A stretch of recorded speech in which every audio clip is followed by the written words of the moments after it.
Hey guys, I hope you're doing well. I'm still a little bit under the weather. Just before we get into today's entry, I just want to preface that this is kind of a sexual kind of TMI stuff, so if you don't want to hear it, you do you, man. Or woman. Alright, let's get into it. Friday, May 24th, 2024, 10:14 p.m. I took a train down to Paris to meet Moira at the Louvre.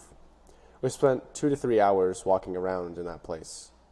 There I saw the Mona Lisa and that one painting that Coldplay uses for Viva La Vida.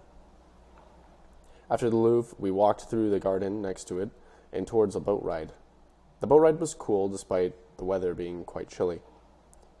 What I found out about France is that they have a miniature Statue of Liberty, which I thought was hilarious. Moira and I then headed down to the Eiffel Tower, which was genuinely impressive and huge. We then went back to her hotel room. Now, readers and listeners, I did double check the texts from Callie, and from what I understand and from the words she says and implies, we're just friends, and it is still the same thing to this day. Therefore, I am allowed to act on my own accord. So, we banged. Twice. In the same night. We had dinner in between each time, because it was 1 a.m. and we were hungry. The first time we did it, it lasted for like the second half of Men in Black 2 and then some.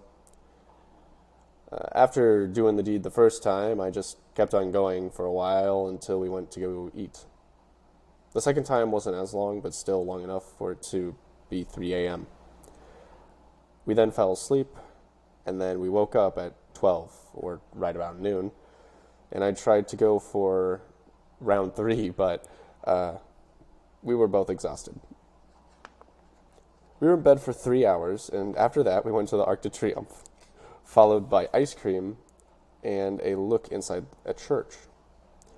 And, oh yeah, we went inside of a Sephora, which was absolutely gigantic. Dear God, if my siblings were there, we'd be in there for hours. After all this, we parted our ways. I don't know if I'll ever see her in person again, but I can say with confidence that I had fun being with her. She was a very kind person and made me feel not, alone. I wish her the best in life. The train ride home wasn't lonely either, though, for when I had brought out The House of Leaves by Mark Z. Danielewski, the lady across from me started to speak fluent English. And I was a bit surprised by this, but turns out she was from Ohio and just was a professor in France for 15 years. She spoke to me because she knew the book, as well as being a professor in English literature. We then more properly introduced ourselves. Her name was Amy, and talked about books and writing. In fact, I told her about the very YouTube channel that I have created here. If you're watching this, Amy, bonjour.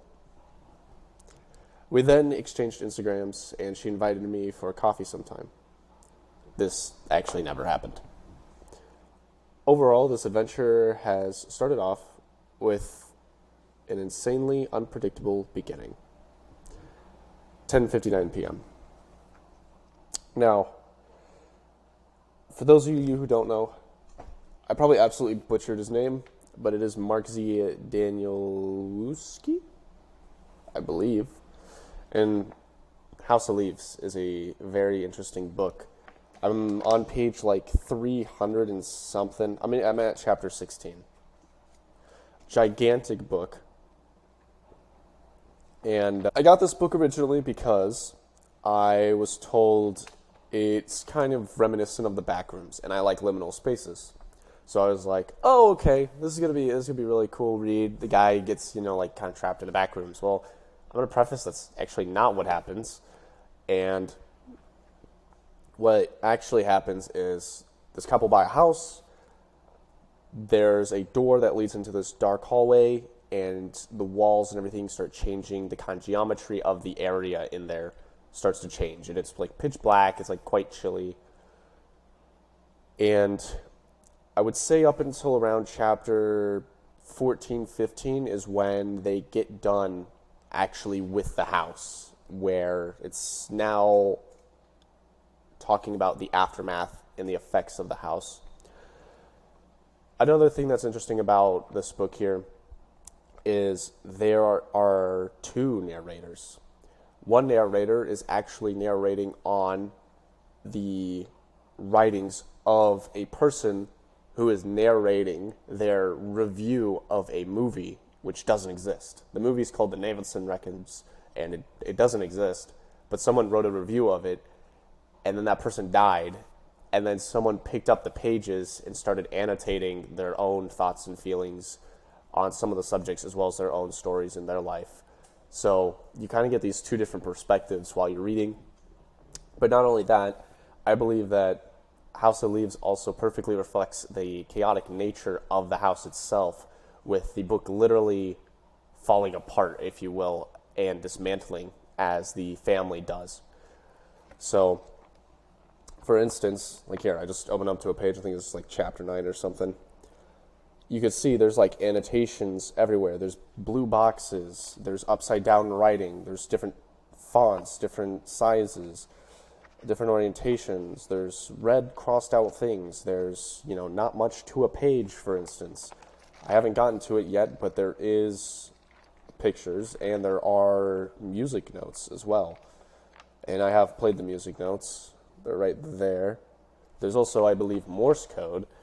So there's a whole bunch of different things, even different languages as well, from like French, German, Italian, Spanish, whole bunch of different stuff. For me, this book has gotten a little boring after the house kind of went away, because at this point they're kind of interviewing just people who are related or have heard about this movie, which is not an excuse me, which is not an actual movie. But I do pick it up, or I should pick it up when I get absolutely bored, because I do want to finish this monstrosity. To me, this is one book that I think is the most intimidating to read, because not only is it so large, but it's super unpredictable in what the next page is actually going to include. So, yeah, that's the House of Leaves. Highly recommend reading it if you have a lot of time to kill, or if you want to go to sleep. I will say sometimes it does get very boring, but it is also very engaging, I would say, in the middle area.